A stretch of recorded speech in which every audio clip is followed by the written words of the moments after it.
The sun burned through a pale haze, painting the platform in blinding white. Heat shimmered off the rails, and the three sisters stood silent, dresses clinging damp to their backs, their shoes dust-caked from the long ride. Their trunks, stitched with care by their dead mother's hands, sat unopened beside them, scuffed from the trip, and now just more dead weight. Clara unfolded her letter again, fingers trembling. Her lips pressed tight as she reread the sentence that had already branded itself into her brain. "You misrepresented your condition. I refuse the match." June tore hers in half without a word, let the pieces drift into the wind like leaves that didn't matter. Betsy stared straight ahead, blinking too fast, knuckles pale on the handle of her bag. Behind them, the train hissed and chugged and rolled on eastward, carrying away the last promise they had. A boy, 10 maybe, leaned off a crate nearby and hollered, "Ain't no room for cows at the depot." His friends laughed, cruel and loud, until an older woman shushed them, but didn't look at the sisters once. The townspeople walked by like ghosts that didn't want to see. The telegraph office door swung open. Sheriff Ballard stepped out, brushed dust off his chest. "Ain't no lodging for folk without purpose," he muttered, not meeting their eyes. "Station master says you're not his problem." Clara's voice cracked. "We were promised. Promises ain't binding. Out here," he said, chewing a toothpick, then spit into the dirt. "They didn't want you. That's the end of it. Move along." They didn't move. They didn't speak. June's jaw worked like she might break teeth. By nightfall, no offer came, no door opened. They found a half-collapsed barn down the road, floor littered with mouse droppings and broken tools. Clara tried to hold them together, but Betsy's quiet sobs echoed louder than words. June rolled her coat into a pillow and laid on her back, eyes on the beams above, arms crossed. Clara pulled the wool blanket tighter around her. "Maybe we send new letters, to different towns." June said, "No one wants girls like us." "You don't know that." "I do." A horse's hooves crunched softly outside. The barn door creaked. They froze. A tall silhouette filled the doorway, backlit by the moon. One hand rested on a rifle. The other dropped something soft into the straw. A thick blanket, clean and folded. His voice was low. "You'll freeze like that." No one answered. He looked over his shoulder, then whistled. 2 more riders emerged from the dark. Each man carried a pack and a saddle blanket. One tossed down a loaf of bread, wrapped in oilskin. The first man removed his hat, nodded once. His eyes were shaded by the brim, but his voice carried something odd. Not pity, not curiosity. "Name's Leary. We own Dry Creek, couple hours north. You got nowhere to go. We got land that needs eyes on it, mines that need minding, beds that ain't been used since the war. It's yours if you want it." Betsy stood first. Her voice barely reached her own ears. "Why?" Leary paused. His glance slid across them, not up or down, just across, like a man assessing injuries or debts. "'Cause it ain't right," he said finally, voice rough. "And right's hard to come by." They rode out as quick as they came, no more words. Dust trailed behind the horses like ghosts. In the morning they found a sack of dried meat by the door. The next day, the sisters walked into Dry Creek. It wasn't much of a town, more like a memory. Empty storefronts, a broken chapel, and the bones of a gold rush, long dead. But it had cabins, a pump with water that didn't smell like sulfur, and 3 men waiting under the porch of the general store. Wicks was older than the others, didn't speak much. Harlan was younger, eyes bright with something that wasn't quite madness, but definitely wasn't normal. He wore his coat like a preacher and walked with a limp that never got explained. Leary, the one from the barn, just nodded at Clara. The sisters said nothing, only stepped forward. 2 days passed before the strangeness set in. No preacher, no lawman, no children. Dry Creek was silent except for the mine bell and the birds. Betsy tried to clean the old house they were given, found blood stains in the floorboards beneath the bed. June unearthed a grave behind the cabin. No name, just a boot sticking out the end of the earth. Clara found a ledger in the general store, numbers written in a beautiful feminine hand, then abruptly ending in a smear of ink. They didn't ask questions, but one night, as June sat on the steps sharpening a knife that didn't need sharpening, Harlan came and sat beside her, holding a book of poems. He started reading aloud. She let him. Another night, Clara stayed up balancing the old ledgers, correcting errors made months ago. Leary brought her a cup of coffee and sat across from her. Without speaking, she let him. Betsy fed the injured men that Wicks brought in from the mine, silent, broken men who barely looked her in the eye. But one did, a man with one hand and half a face. He touched her sleeve with his only finger and whispered, "You're the first kind soul I've seen in years." She smiled. It didn't last long. That Sunday, a preacher rode in from Hollow Rock, saw the sisters, and flew into righteous rage. Called them unholy gluttons of the flesh right there in the middle of the square. Said they brought down Sodom with their sin and vanity, that God would not be mocked. Leary stepped off the porch and hit him so hard the man's head bounced off a rail post. The preacher left with a bloody mouth and a cracked tooth. No one stopped him. No one spoke. Even the miners looked away. Clara turned to Leary after. "You didn't have to do that." He looked down at his knuckles. "I did." By end of week, the townsfolk stopped staring. When the mine bell rang, the sisters ran the store. They measured cloth and weighed nails. Betsy made biscuits so good, the wounded limped down the street for them. June hunted, brought back 2 rabbits and a coyote one morning.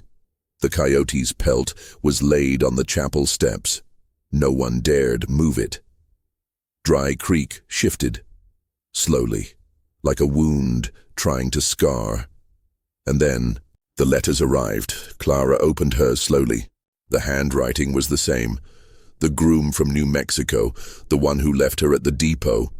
Now he'd heard of her station, her prosperity, her rise. He wanted her back. All 3 sisters got them. June read hers out loud and laughed once, sharp and hard. "Says I was misunderstood, that he was pressured to reject me." Betsy clutched hers to her chest for half a second before tearing it in half. Then in half again, and again. They gathered in the old church. Wicks sat in the back. Harlan lit a candle. Leary leaned on the rail. "They're coming," Clara said. "Let 'em," June replied. Betsy said nothing, just stared at the doorway, candlelight flickering in her eyes. Outside, a wind picked up. The dust swirled over Dry Creek like a warning, like the past, deciding it wanted one more taste. The clanging of the dinner triangle echoed through the canyons like a warning shot. Clara wiped flour from her hands and stepped off the porch. June was already walking toward the mess shed with a rifle slung across her back, boots caked in red dust. Betsy trailed behind, hair in a tight braid, her apron soaked from soaking linens in the wash basin. None of them spoke. The 3 men waiting for them didn't either. Leary leaned against the post like he'd always been there. One eye watched Clara's hands as she wiped them clean again, even though they weren't dirty anymore. He offered her a cup of coffee. She took it, nodding once. He didn't ask how she slept. Wicks sat at the corner table carving something small from a piece of bone, his knife never hesitating. His plate was untouched. When June walked by, he looked up, but only for a second. That was all she gave him. Harlan smiled when Betsy sat down beside him. He nudged a tin of honey toward her and watched her fingers shake just a little as she reached for it. He didn't mention it. The Baron said they had work, a proper offer, land that needed watching, rooms that needed light again, not a rescue, not charity. Wicks called it mutual utility. Leary just said, "You girls want to eat, don't you?" So they stayed. Clara took over the store, the ledgers, the accounts. The numbers didn't lie. The mine bled slow gold and faster blood, but it moved. Clara's handwriting filled in where someone else's had trailed off months back. She found entries that didn't match. Coin that vanished in the books, but not in the till. When she brought it up to Leary, he didn't ask how she knew. "Wasn't me," he said flatly. "Wicks handled payroll last winter. Lot of boys went missing in that snow." "Books don't forget," she replied. He smiled without showing teeth. June never asked for permission. She took to the rifle like it was born. In her hand, coyotes prowled near the stables, and one morning she dragged in 2 carcasses and hung them by the fence. Wicks watched her with a curious tilt of his head. "You aim like a woman scorned," he said once. "I aim like someone not in the mood for conversation." He chuckled. That was the last time he spoke to her for 3 days. Betsy planted herbs. The dry soil was reluctant, but her hands knew how to coax green from dead. The miners came quietly, some limping, some coughing up dirt. She washed wounds, stitched torn skin, spooned broth into mouths that hadn't spoken in years. One old man, face bent sideways from a cave-in, sat on the bench for hours while she brushed his beard. "Miss," he rasped once, "you remind me of the nurse what stayed in Gettysburg, died right there on the floor." "I'm not dying today," she whispered, "but thank you." By the end of the first month, the sisters had names in town. Not good ones, not bad ones, just names. Then came the preacher. He wasn't from Dry Creek, rode in on a mule with a Bible tucked under his arm and sermon in his mouth. Saw the sisters at the market and spit in the dust. "This town was cursed," he bellowed, "and now it's damned. Look upon the sin of flesh paraded like virtue, gluttony dressed in lace." Clara stepped forward before Leary could reach him. "You got something else to say?" she asked, voice level. "You ought to be ashamed," he hissed. "I was," she said. "Now I'm just tired." Leary laid him out with one punch. The preacher didn't come back. The next day, the sisters worked the till like nothing had happened, and then word came from the edge of the valley. Riders. 3. Not bounty hunters, not taxmen, but letters in hand and smug smiles on their lips. Clara read hers again, lips tight. "The man from New Mexico, Marcus Gale." "Mistakes were made," it said. "The heart can be foolish. I was misled. Your character shines now, and I would have you return." She folded it, didn't tear it, just slid it back into the envelope and tucked it under a lantern. Let it smolder there like a threat. June's letter was worse. The man called her abrasive, asked if she'd softened, said he'd heard she'd become more reasonable. She burned it before she finished. Betsy didn't say what hers said, but she didn't speak all day. That night, the sisters stood by the river, the moon thick and yellow above them. The water moved slow, dragging silt. June skipped a stone, watched it hop twice before sinking. "They're coming," Clara said. "They won't take us back," June replied. "They think they can." Betsy sniffed. "Maybe they just want what's comfortable, a full plate, a clean bed." "They don't want us," June muttered. "They want the story, the gold, the way people are talking about us now. They want to rewrite what happened," Clara said. "I say we write it for them." The next morning, Leary found Clara in the chapel, sweeping ash out from under the altar. She didn't look up when he entered. "They're coming," he said. "I know. You scared?" "I've been scared since the train left. This just has a name now. You think we're safe here?" "I think safety's a lie. I think loyalty's more useful." He nodded once. "You're owed that." Outside, June sharpened her knife again. Not because it needed it, but because her hands did. Wicks walked past, paused, then handed her a whetstone without speaking. She took it, didn't thank him. Betsy stood over the stove, stirring porridge, her shoulders shaking but her face calm. Harlan walked in and laid a daisy on the counter. She didn't look at it, just kept stirring. "You don't have to go with them," he said softly. She didn't reply. but her hand trembled. By sundown, the three grooms arrived. Coats clean, teeth polished, faces rehearsed. "We've come to retrieve what's ours," Marcus Gale said, tipping his hat like a banker closing a deal. Clara walked down the porch slowly, stopping at the edge of the step. "I'm not property," she said. He smirked. "Marriage contract says different." June stepped beside her, hand on her belt. "We ain't going anywhere." "You'll come," another man said, "or we'll bring law." Leary stepped out, rifle resting on his shoulder. "This town doesn't recognize your law." The men laughed. Betsy stepped forward. "You left us," she said. The man in front of her tilted his head. "You weren't ready." "No," she said, voice low. "You weren't." Clara turned and walked back. Inside, no yelling, no drama. The Baron stayed on the porch, watching. June leaned close to Wicks. "They think this place is soft." He smiled, just barely. "They don't know it's full of ghosts." That night, someone fired a warning shot into the chapel roof. The sisters didn't flinch. They sat at the table, eating stew like it was any other night, waiting.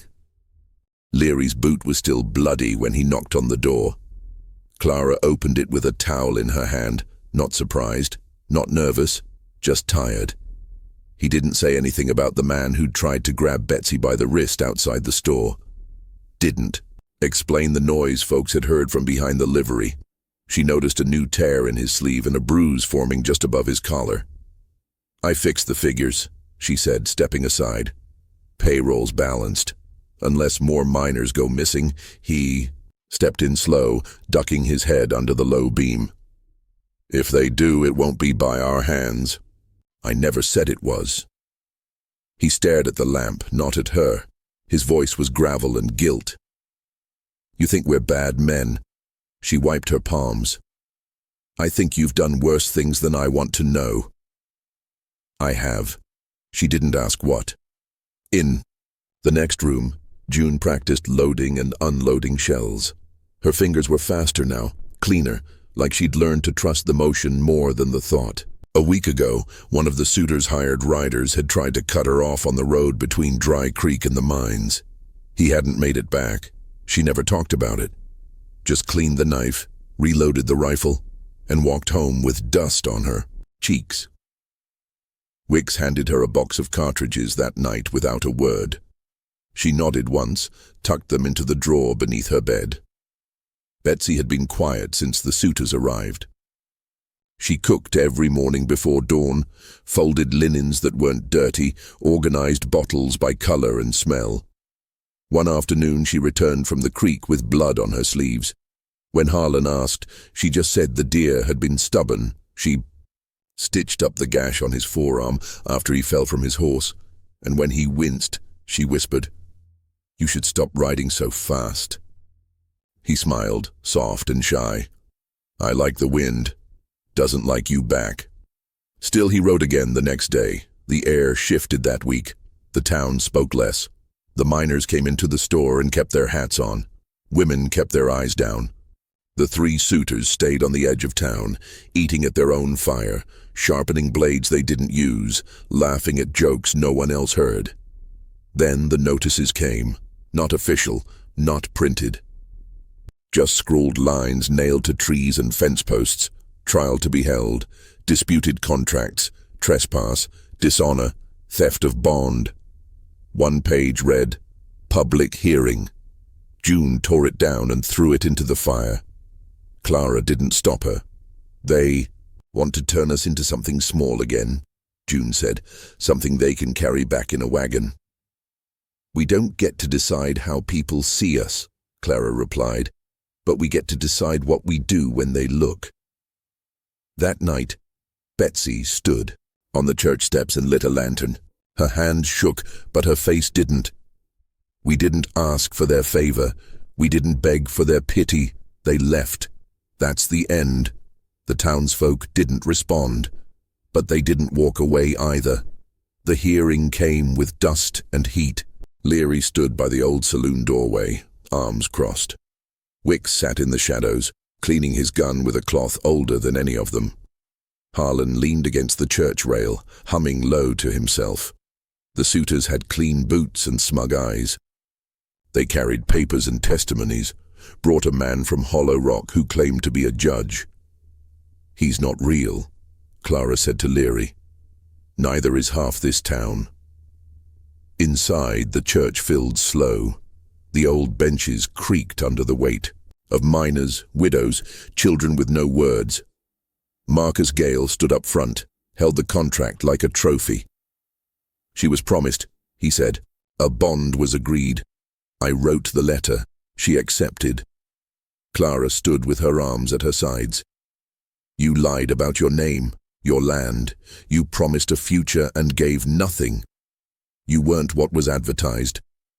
And now I am." Laughter. From the back. Marcus smiled. "A man can change his mind. I'm changing it again." Betsy didn't speak. She just walked to the front, laid Harlan's injured arm on the table, and rolled up the sleeve to show the healing scar she had stitched. Herself. "This is what I tend to now," she said. "You don't get to take it back." One of the suitors reached for her wrist again. She didn't flinch, but Harlan's boot hit the floor before his hand moved. A pistol sat in his lap, half wrapped in cloth. The man backed away. June took the stand last. She held up her knife. "This isn't for cooking. It isn't for sewing. It's for making sure I'm never held down again." She laid it on the altar, blade first. The judge hesitated. Wicks stood, finally, walked up front, and dropped a worn deputy badge on the pew. "Man gave me this in Abilene 20 years ago. Told me justice ain't what's written down. It's what you can live with." He looked at the crowd. "I can live with this." The suitors left that night, but not far. They camped by the eastern rise, close enough to see the church, far enough to plan. 3 days passed. No one spoke of it, but the town began locking doors again. Then a rider came, bruised and bleeding, yelling from the saddle. The suitors are arming up. 10 riders, headed this way. Clara opened the store and began handing out rounds. June loaded rifles into baskets and walked door to door. Betsy lit the lanterns and set out tea, hands trembling, lips pressed tight.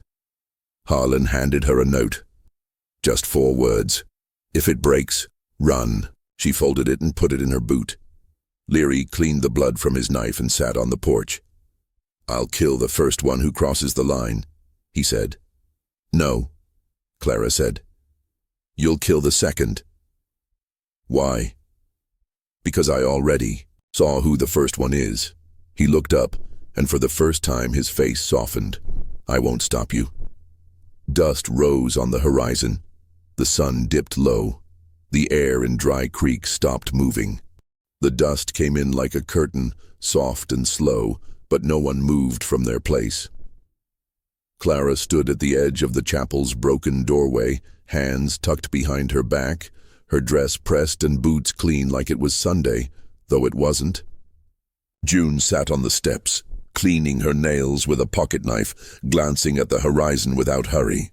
Betsy stood beneath the porch lantern, holding a tray of tea and bread, as if guests might arrive without guns. 10 riders broke through the heat line.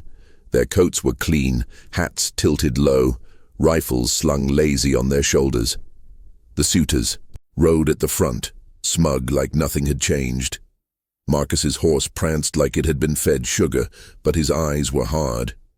Clara saw him look at the store, the chapel, then up at her. No one stepped forward. Not yet. Wicks emerged from the far side of the blacksmith's shop, walking slow with a piece of tobacco in his cheek. He gave a lazy wave to Leary, who was already leaning against the post with a rifle across his lap. Boot tapping the rail like he was listening to music only he could hear. Harlan hadn't come outside yet. Betsy looked toward the cabin once, but said nothing. The riders stopped 10 yards from the edge of the churchyard. Silence held for half a minute before Marcus raised one hand and called out, voice too loud for the stillness. "Last chance, ladies. Ride back with us now and it ends clean." Clara didn't answer. Her arm stayed behind her. Her feet didn't shift. A breeze picked up, just enough to lift the hem of her dress and scatter the dust across the ground between them. Marcus clicked his tongue, turned to the man beside him. "Told you pride would get 'em killed." The second man pulled his rifle. That was the first mistake. June moved before the click finished. She raised her carbine and fired one shot. The man fell off his horse with a noise like dropped lumber. He didn't move again. Marcus drew his gun, but a second shot rang out, this one from the window above the chapel. Harlan's silhouette flashed against the glass. The bullet caught the edge of Marcus's saddle and sent him tumbling, his gun skidding into the weeds. The rest of the riders scattered, some firing wild, others ducking behind their mounts. Betsy dropped the tray. The tea didn't spill. It shattered, porcelain shards sparkling in the dirt like crushed stars. Clara didn't duck. She stepped forward instead, one pace at a time, while bullets cracked through the air. Leary fired once. Then again, each shot deliberate, methodical. One rider dropped his weapon and turned to flee, only to fall backward as Wicks's pistol barked once from behind a rain barrel. June reloaded without looking. Her fingers didn't shake anymore. The fight didn't last long. 3 of the suitors' men lay bleeding. 2 others rode off screaming into the dust. Marcus scrambled to his feet, hands in the air, mouth open, shouting something no one heard. Then a sound cut through everything. Harlan groaning from above. Betsy spun on her heel and ran for the chapel. The blood was already pouring down the stairs when she reached the door. He'd taken a shot to the side just below the ribs. "I slipped," he whispered, voice thick. "Guess the wind didn't like me either."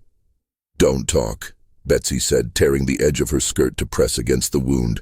"It's all right." "No, it's not." "You're here." She nodded, lips pressed flat. Her hands worked. Fast, but the red kept blooming. "I read you that poem yesterday," he said. "Yeah. I didn't mean it for then. Meant it for now." She didn't answer. "Say it," he said, coughing hard. "I remember." Outside, Clara had her boot on Marcus's chest. He lay in the dirt, face streaked with sweat and dust, lips cracked. "This was never about love," she said. He spat blood. "It was about what's mine. You thought we were temporary.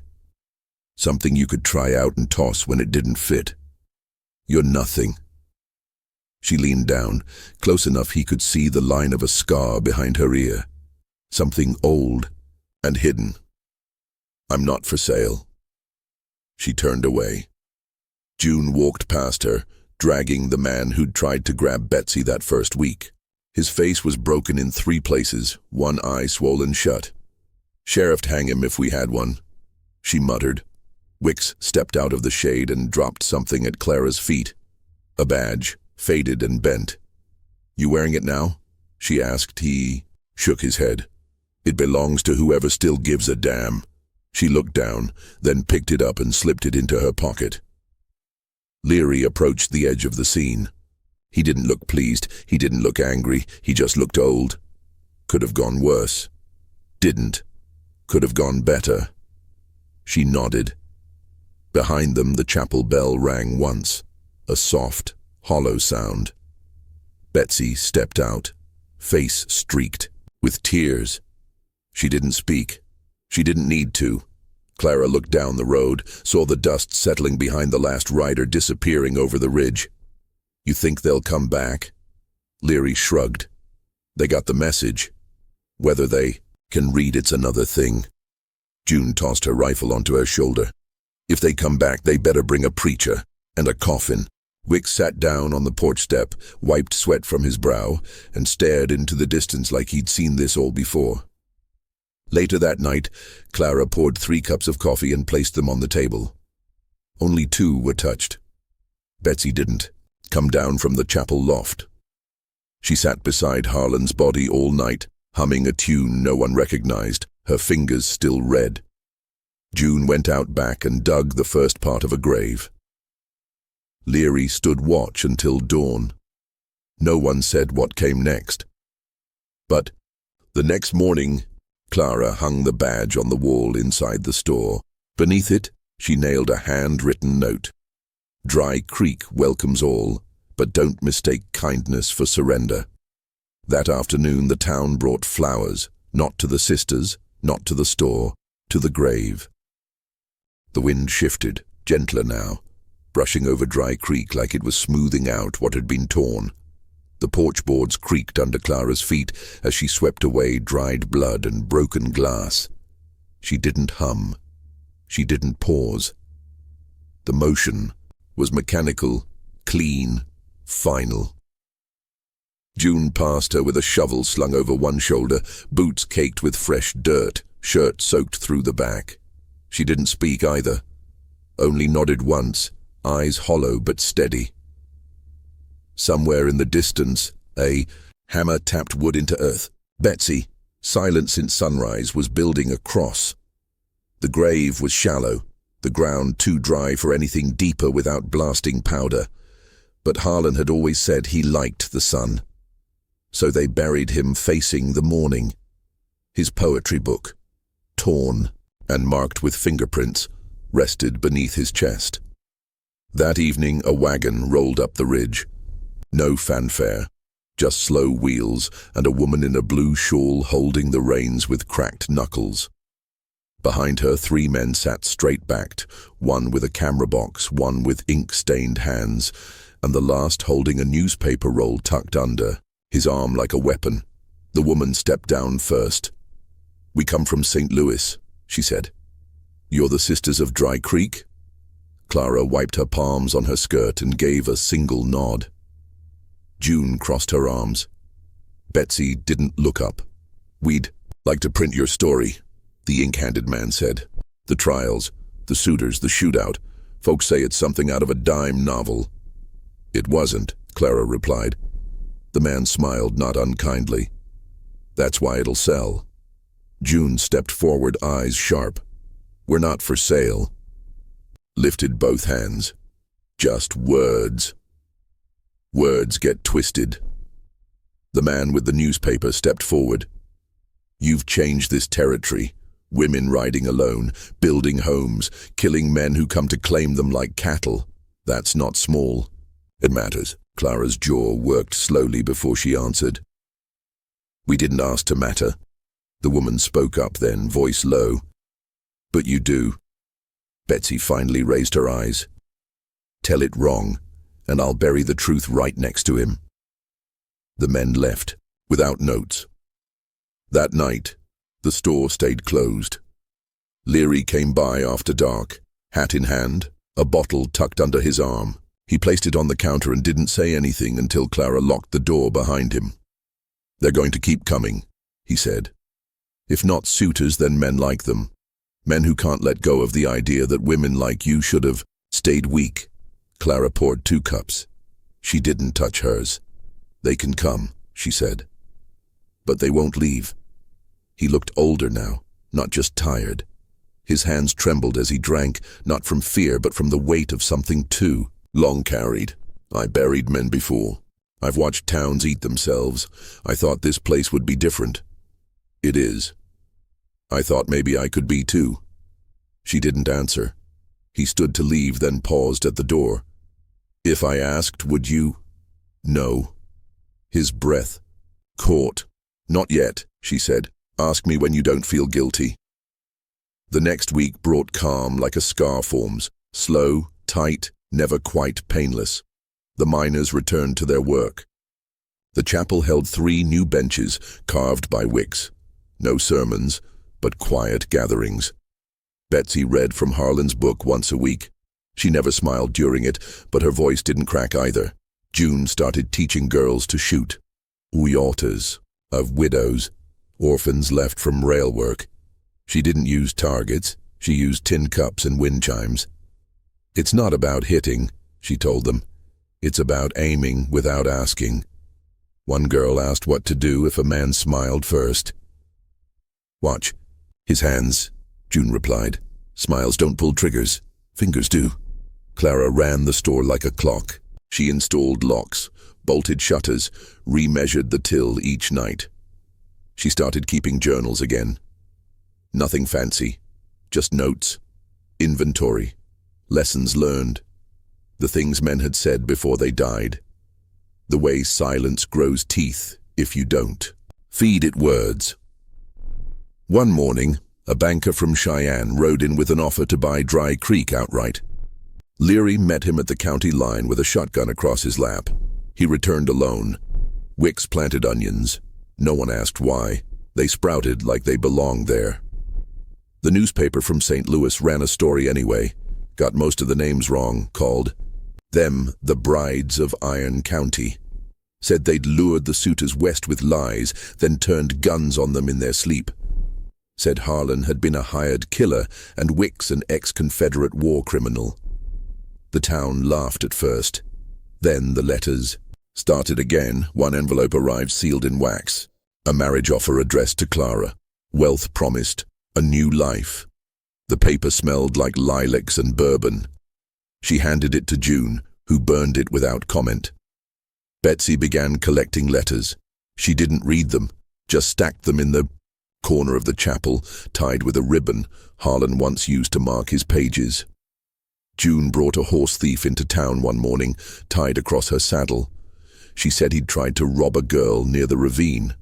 Clara wrote his name in the ledger, then crossed it out after June buried him. No one questioned it. By autumn, Dry Creek had changed shape. The town still leaned when the wind blew. The bell still rang crooked. But people stayed. They helped each other rebuild roofs, fix stoves, carry water. No one asked if the sisters planned to marry. No one asked why they carried guns when they walked to the well. The suitors never returned. On the first snow, Clara stood at the edge of Harlan's grave and laid down a single book. Inside was her handwriting, page after page of poems she didn't read aloud. June stood beside her with her rifle slung low, watching the trees. Betsy set a piece of bread wrapped in cloth on the stone. They didn't speak. Snow fell soft on their shoulders. Later that day, a girl from the edge of town walked into the store alone. She held a broken watch and a silver coin. "I heard you. Trade fair," she said. Clara took the coin, fixed the watch, and handed it back. "Time's not free." The girl smiled. "Neither are we." Clara almost smiled too. Almost.